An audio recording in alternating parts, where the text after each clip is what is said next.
Both teams ready? Ready, Take a ready. look. Here is your next blueprint. Brouhaha. Oh, ikaw na yan. Ikaw na, hindi pwede Ikaw na. Sumatin mo. Wala namang oras, di ba?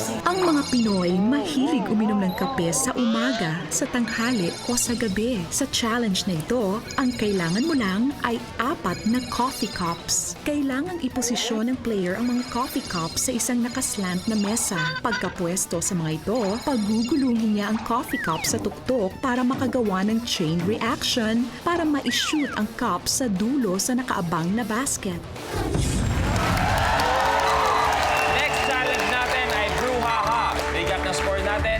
Blue team, Father Dax, Father Juni, may 2 points na kayo. Father Ray, Father Joey, humahabol. Kailangan yung humabol dahil wala pa kayong puntos. Race to 4 lang tayo. Okay? Para this added cheer at cheer. Palapakan natin si Father Ray at Father Joey.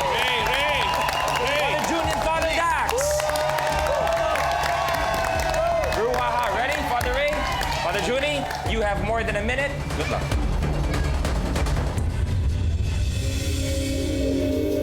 The game begins in 3, 2, 1. Galing.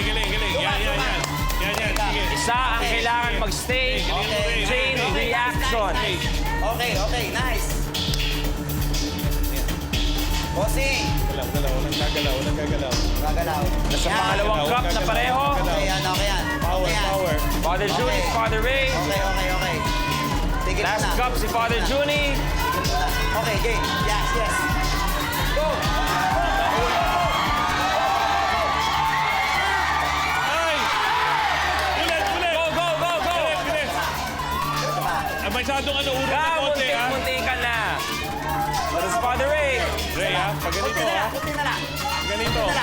Kunti na lang. Okay. That is Father Ray. Tatapik na. Kunti na lang. Ipita mo na konti. Babawa ko. Yan. Okay.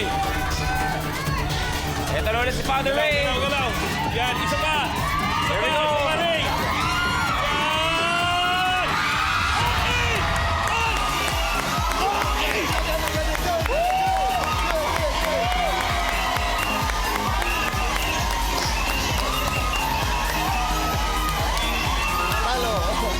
Good job po. Father, good job din po. Sa wakas, Nagka-point din. ang score na natin ay... Okay. Ito. Go, Father Joey, habang naglalaro si Father Ray, anong dinarasal mo sa utak mo? Dinarasal ko sana gumalaw lahat. Pero yung huling-huli, ma-shoot. Tapos dinadasal ko, yung kabila, wag na. Dinadaan pala kayo sa kontra na dasal. Okay. Ang score na po natin ay 2-1. Malay natin, ito na ang simula na paghahabol o pwede pang paglalamang ni Father Ray at ni Father Joey. Race to 4 po tayo. Both teams ready? Ready? Take a look at your next blueprint. Yank me. Ano yun? Oh, yan. Ikaw, galing ka dyan, ha? Naaalala niyo ba ang trick na ito? Luma na yan! Dito sa Minute to Win It Challenge na ito, pagpapatung-patungin ng contestant ang 4 na plastic cups. At kailangan may nakasingit na isang index card sa pagitan ng mga plastic cups. Kapag nabuo na ang tore, isa-isang huhugutin ng contestant ang mga index cards mula sa pinakataas hanggang sa maging isang stack na lang ulit ang mga plastic cups. Father, gala kayo kakampante dito sa Yank Me. Sobrang kampante. Siguro 10 minutes, 10 seconds lang yan. Mabilis na to. Father Dax? Father... Ayun, sorry. Kala ko nawala. Sorry. Nadala lang po, Father. Father, kayo po. Nagdadasal ako. Magdarasal nyo. Sige, say quick prayer. Okay? Score natin. Lamang sila with 2 points. Father and Father Joey with 1 point. This is Yank Me. You have more than a minute to win it.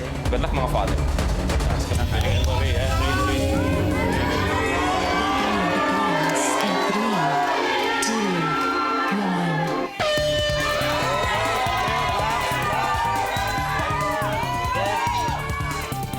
Kailangan maingat na maingat sa Yank Me. Nakadiretso.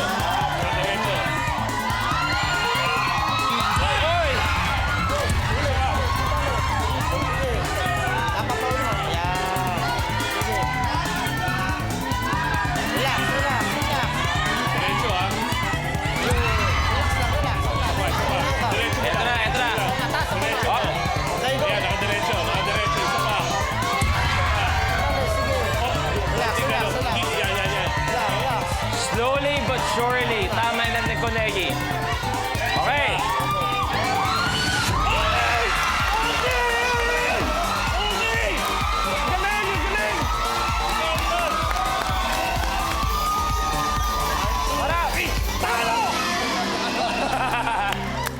Okay.